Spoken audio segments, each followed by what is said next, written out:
Good morning, entrepreneurs. You're tuned into the Non-Corporate Network, the worldwide leader in entrepreneurship.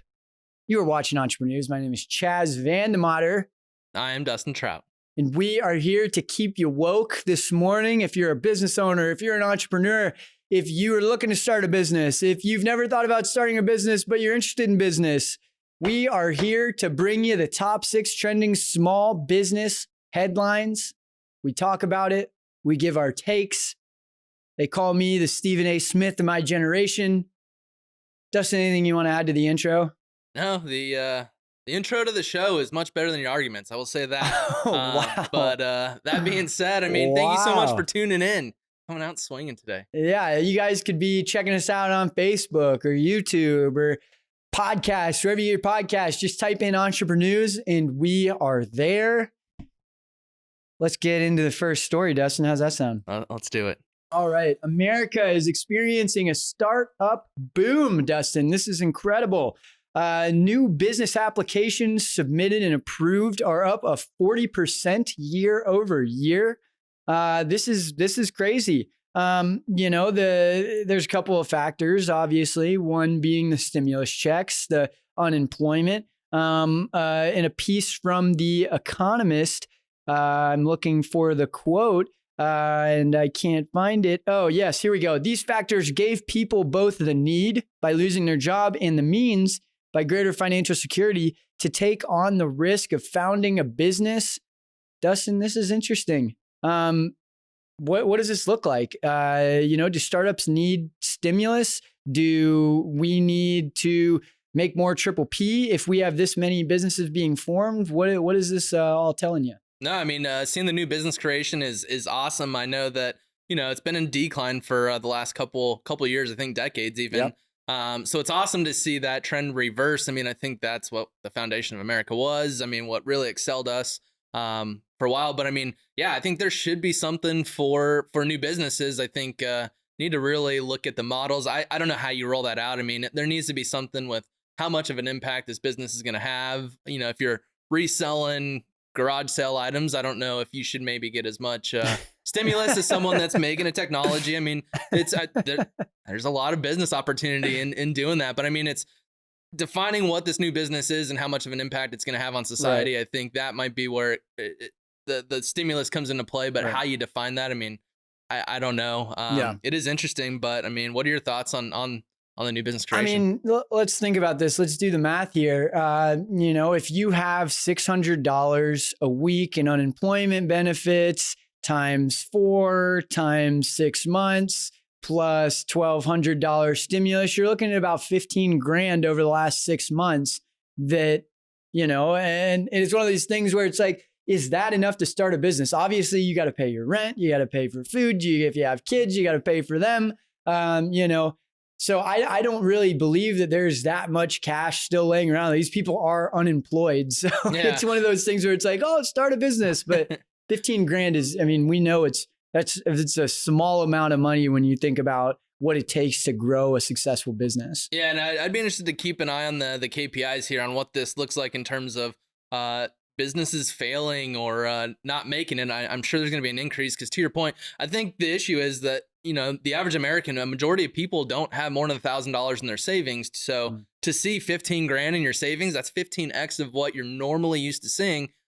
The opportunity is endless in most people's minds. So it does that where it's like, I don't have a job. I got this money sent in my account. What should I do? I might as well go make it on my own, which I think stuff like what's happening now causes innovation and all that. But I think, to your point, people don't see the true cost of starting a business. And like I said, we'll see what that number looks like of how many succeed. Yeah, how many are going to be around in 2 years and 5 years? Well, getting into our next story, Instacart is surpassing Target and Kroger in online delivery. This may not be a surprise to some of us, but Instacart announced it's raising another $200 million at a $17 billion valuation. That is up from a $2 billion valuation 5 years ago. So we have 8.5x our business almost at Instacart in 5 years. Interesting, they did a study that showed that 32% of people had indicated that they purchased groceries online this year, up from 18% last year. So we're doubling in adoption of online grocery delivery, which I think is interesting. Instacart also provides delivery to more than 500 different retailers, including Walmart, 7-Eleven, Sephora, and delivers to over 40,000 from 40,000 different retail locations. But I will also say the Instacart workers want their benefits. They want their hazard pay, just like Uber and Lyft. But is Instacart the future of retail fulfillment? Are they going to last there, Dustin? I don't think so. I mean, I think they're going to see a boom now. I mean, most retailers don't have the logistics, the technology to figure it all out in real time. So they're going to have to rely on something like this, similar to restaurants with Uber Eats and whatnot. Yep. But I mean, it's a cost to the business. And I mean, whenever you have an additional cost, that impacts profitability. And the whole goal of a company is to maximize their profits. So they will lean on it for now, which they'll see the growth. But over time, people will figure out or try to figure out how to reduce the reliance on there so they can maximize their profits and invest more into their own company. Well, it's a strategic business thing, though, because I just brought up, the protesting hazard pay, the better benefits. The actual retailers don't have to hire an employee and pay them out those things. They can push all the liability, all of that off of their plate, which ends up being a huge cost saver. So I think that there's going to be an inflection point on what that looks like, because if legislation is created that says Instacart, you have to do this, Uber, Lyft, you have to do this, now they're going to have to raise their price. And now we're going to see, people like Walmart that have huge distribution and supply chain competencies, they're not going to have to worry about paying it. They're just going to make their own at that point. Yeah, I think the market's going to figure itself out. I mean, if Instacart is increasing its fees because it has to pay for hazard pay and all that, you'll get to a point to where the retailer has to increase their fees and the consumer won't buy anymore. And so the market will figure itself out. I don't think that I don't think Instacart's going to completely go away. I don't think it's going to take over retail. It's going to find its space. I think it's going to come down to the volume that the retailer is doing, to where it might not make sense that they're not doing a ton of volume to figure out how to build the logistics around it, as opposed to maybe a bigger business where they do have the volume being purchased to where it does make sense. And bold prediction coming out here. I see this being like a Fitbit type of scenario where they inflate their valuation over the course of 5 years, 10 years, and then the floor falls out and they're worth a quarter of that because the trend comes to light. So it'll be interesting to see what happens. Moving to our next story. Arizona freezes 43,000. I'll say it again, 43,000 unemployment accounts suspected of fraud, affecting some legitimate claims. In July, they froze 28,000 of these suspected of fraud and cut benefits to many people. About 3,800 of the accounts, or 14%, were found to be legitimate, which, do the math, that means that, like 25,000 of the accounts that they found in July were fraudulent. It's not a good ratio, Dustin. 85% being fraudulent. That's not a good ratio. And DES Director Michael Weishart has come out and said as much as $500 million may have been paid fraudulently in unemployment claims in Arizona. Dustin, how do we cut back on the fraud, and why were we so unprepared for this? 500 million, man, that's a lot of homelessness you can put in housing. It's a lot of mouths you can feed. That's a lot. It's tough because it's how do you get money to people quick enough so that they don't become homeless, they can feed their family, they can keep the lights on, but also get enough information to where it's fraudulent or not. I think it all comes down to getting some insight into people's books. Because I mean, at the end of the day, that's I think what it comes down to. And maybe you can shed some light onto what these benefits look like. But to me, it's if I file unemployment, now the government has to call who I got laid off from and verify that I'm either employed or not employed. And so it's a whole process. I mean, as a business owner, you're out and about. The last thing you want to do is answer the phone to verify employment. And so you have a lag in time. So there has to be something to where the government can call into your books or something. I mean, I know we all fill out I-9s and it's all done electronically and whatnot. And so I don't know, there needs to be something done to create real-time checks and balances to prevent this. But I mean, 500 million, that's a ton of money. Yeah. Well, I mean, to me, it seems like the system up until now is just submit your claim and, we'll pretend like we're checking to make sure it's real, but really we just award it to everybody and hope that you didn't lie. And when it's that easy to just push applications through and automatically get approved, like, people are going to take advantage of the system. And, I feel like we probably should have hired more people up front. I mean, how much money out of 500 million are you going to save? Like, you're paying these people 30 grand a year. How many people could you have hired? I mean, even if it was $1 million that you shelled out, you save $499 million in fraud by doing that. Yep. So, I think that that's a shame, especially during times like this. But, the government doesn't get funding based on the money that they could save on the back end. So, I mean, yeah, I look at this as something where there has to be more of a mechanism to validate these things. And it can't be calling the employers. That's way too cost and time prohibitive. So we need to find a new way. I don't know what that way looks like, but you need to find a new way. Before we get into our next story, want to mention that we are powered by State 48, amazing company out here in Arizona. We love them. We talk about them all the time. You guys have heard of it. You've seen the bumper stickers. The guy you're sitting next to it, the restaurant you go to for lunch is wearing the shirt. Get with it. Go check them out. State48.com. Dustin, anything you want to mention about State 48? Yep, they're doing great for the community. I mean, not only are they making people look great, creating comfortable clothing, a lot of the partnerships that they do with nonprofits, the proceeds do go back to that foundation and who they're trying to help. So, I mean, it's just an all-around great company. Make sure to check them out, state48.com. Imagine if like Google did something like that. Imagine. A lot of good could be done. So going into our next story, 34% of small businesses are struggling to pay their rent in October. So there was 7,700 small businesses that were polled. So it was a good amount of businesses, and 34% are struggling to pay their rent for October. This is up from 32% in September. So there's definitely an increase there. The numbers do vary by industry though. Salons and barbers are hit the hardest, where about 40% of them are struggling to pay the rent.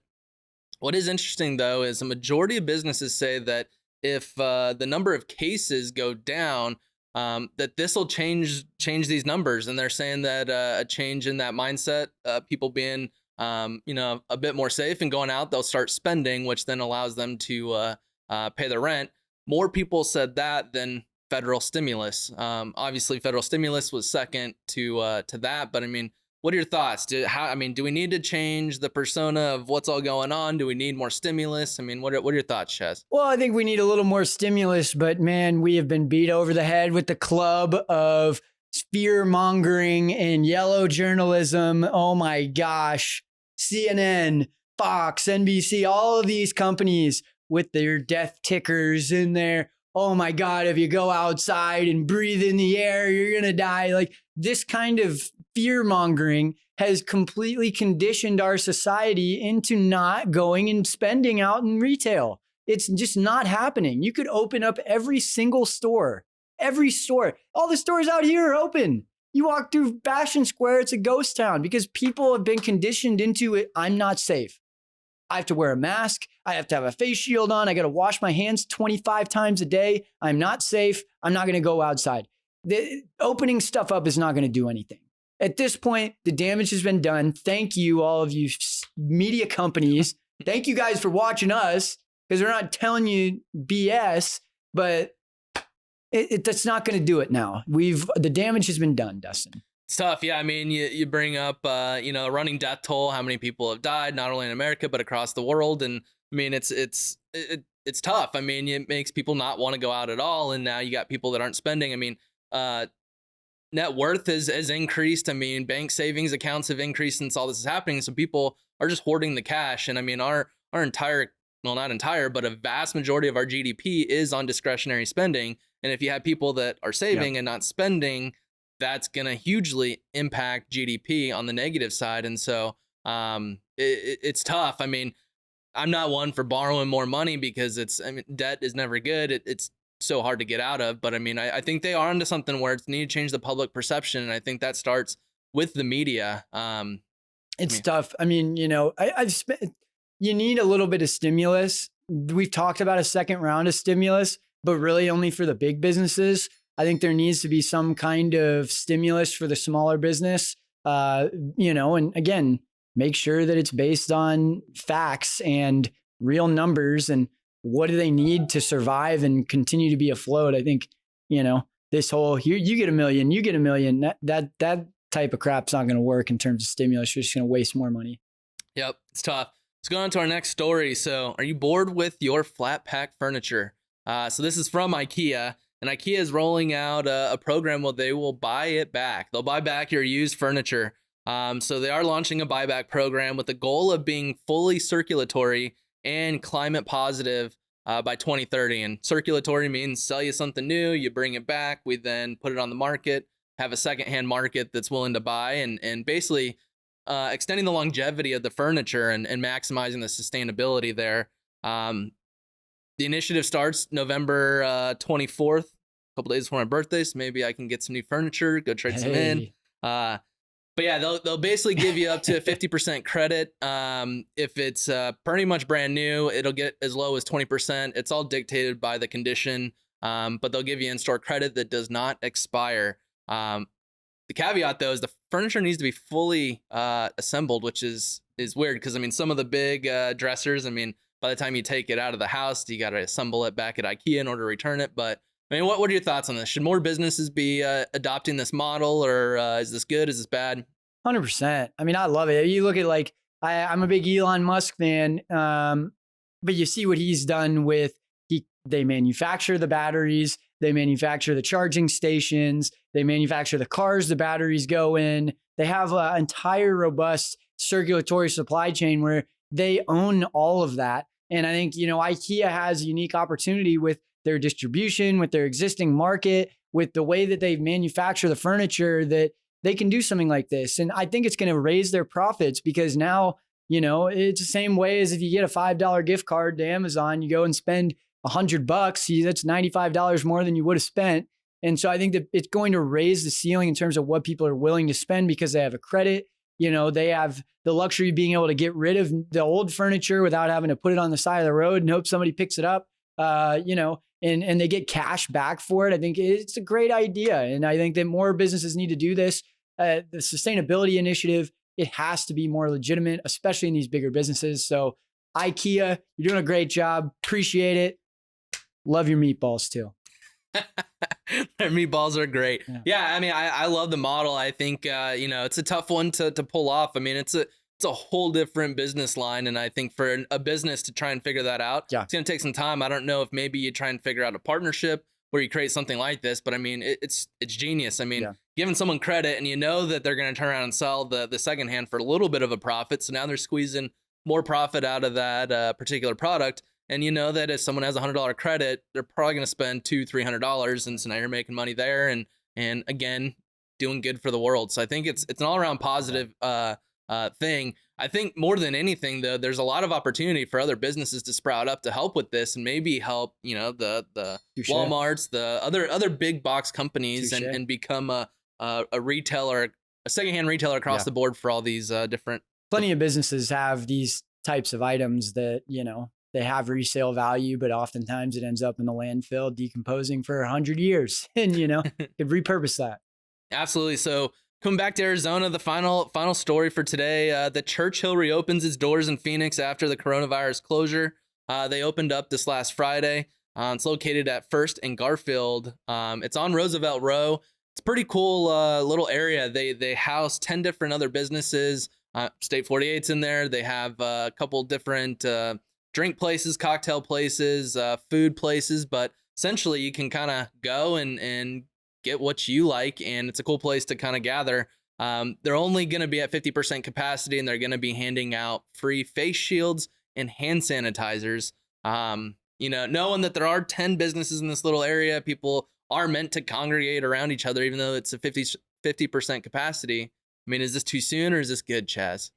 I mean, I'm cool with it. Obviously, you hear what I talk about on here. I'm totally cool with it. I think it's interesting if you have a face shield, and now maybe you can keep the face shield on while you're drinking your cocktail and actually be able to talk to somebody and not have to pull the mask down and do this thing all day. So, I mean, I like it. I think we need more of this, but it takes consumer adoption. And that's the biggest thing is, again, goes back to the media. Are people prepared to go back out? I see we're kind of divided as a country and it's disappointing. I think we need to have the right information. We need to have the right data we're looking at and spreading, but I'm optimistic. I think that, hopefully they're going to lead the trend to get us back to some level of normalcy.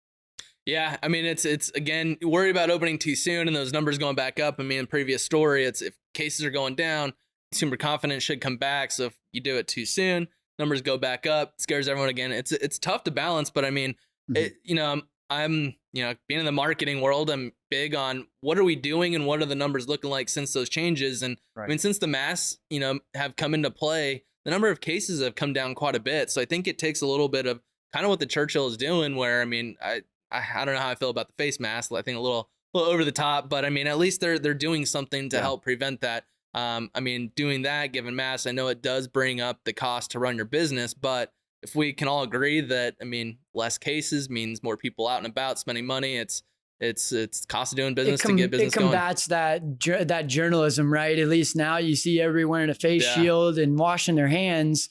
Okay, now compared to the alternative of the death ticker, I think that's the whole idea, is that, maybe we can start to trend people's opinions to the other side. Yeah, no, absolutely. And I think it is going to be that balance. It's going to be a little bit of media needs to lay down on what they're doing. Businesses maybe need to give those precautionary things that are going to help impact the number of cases, and people just need to go out and take precautions. I mean, don't go out licking door handles and toilets and whatnot. But I mean, it's take precaution, and I think everyone will get to the outcome that we all want. And that's just for things to get back to as normal as possible. Yeah. No, they got a lot of good stuff there. And, it's good to see Arizona businesses getting back into it. A lot of cool stories, man. I mean, I'm going to focus on some positivity. I love what Ikea is doing. I think that they need to be this front runner that other businesses follow in terms of the sustainability side of it, the way that they build their supply chain to reduce the waste. I love what they're doing, and more businesses should be doing that. Yeah, no, that was even my favorite one as well. I love what they're doing, but I also love, I mean, the new business creation is exploding. I mean, it is exciting. I think everyone needs to take proper precautions and make sure they're mapping out what they're doing. Be careful there, but it's awesome to see that trend reverse, going from declining to increasing. So yeah. Well, thank you guys for tuning in today. We really appreciate your support. Again, you've been watching the Non-Corporate Network, the worldwide leader in entrepreneurship. This has been Entreprenews. Tell a business owner about us. Tell a friend about us. If you're looking to stay woke and you think that the CNBCs of the world are a little too dry and opinionated, we're the place for you. We want to keep you woke, but not sugarcoat the facts. So, that's the mission here. Dustin, anything you want to add before we get out of here today? No, I appreciate you guys tuning in, and can't wait to step outside. Sounds like we got a fresh new cut in the front yard. And no more leaves for us, dude. I love it. So see you guys Friday. Peace.